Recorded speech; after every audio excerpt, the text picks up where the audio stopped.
বন্ধুরা, সুমিতার ঘর সংসারে আজকে রেসিপি হচ্ছে বাগদা চিংড়ি। মাছটাকে নুন মাখিয়ে ম্যারিনেট করে নিচ্ছি। তেল দিয়ে নিচ্ছি অল্প করে। মাছগুলোকে ভেজে নেব।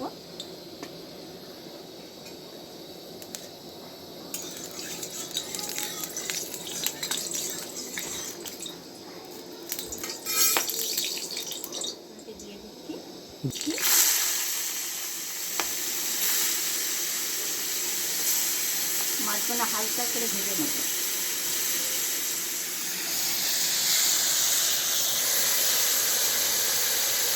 A few moments later. এবার তুলে নিচ্ছি, হয়ে গেছে।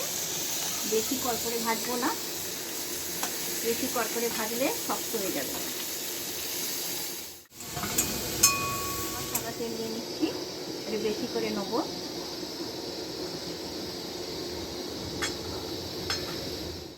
আমি একটা গোটা পেঁয়াজকে ভেজে নেব। প্রথমে আমি একটা গোটা পেঁয়াজটাকে ভেজে একটু লালচে লালচে করে নেব। এটাকে তুলে নেব। লাল হয়ে গেছে পেঁয়াজটা, তুলে রাখছি আলাদা করে। এইটা নিয়ে ডেকোরেশন করব। আমি এবার দুখানা পেঁয়াজ বড় কেটে ছাড়িয়ে ছাড়িয়ে রেখে দিয়েছি। এবার আমি পেঁয়াজটাকে হালকা করে ভেজে নেব।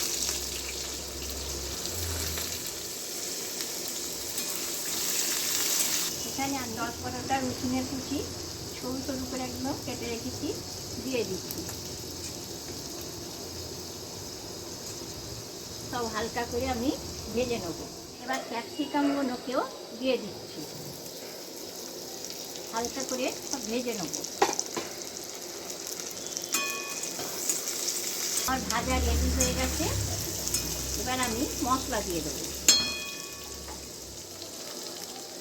1 চামচি নুন দিয়ে দিলাম, 1.5 চামচি নুন দিলাম।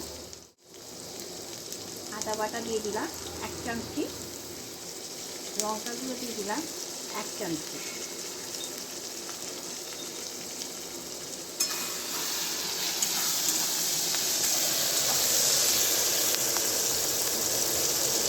টমেটো সস দিয়ে দিচ্ছি 1 বাটি, ছোটো বাটি 1 বাটি।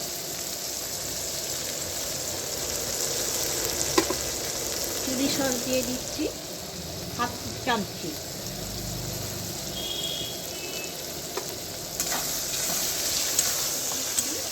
সস দিয়ে দিচ্ছি 1 চামচি,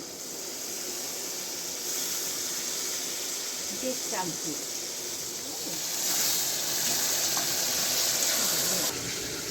আমার কিরম গাছের ধনে পাতা হয়েছে দেখুন। আমি এখান থেকে তুলে তুলে রান্না করি। ভিনিগার দিয়ে দিচ্ছি 1/2 চামচি। চাইনা সস দিয়ে দিচ্ছি একদম চিমটি কেটে। ভালো করে কষে নেব, না গন্ধ ছাড়ে।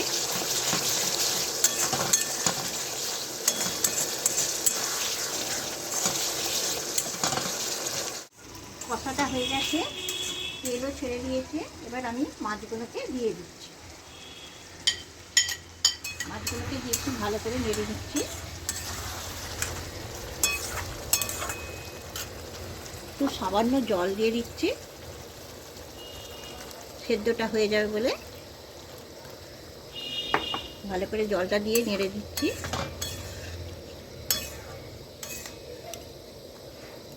দুটো কাঁচা লঙ্কা দিয়ে দিলাম। এবার একটু সেদ্ধ হওয়ার জন্য অপেক্ষা করব। আমি কর্নফ্লাওয়ার নিয়ে নিচ্ছি 1 চামচি। এটাকে গুলে নেব।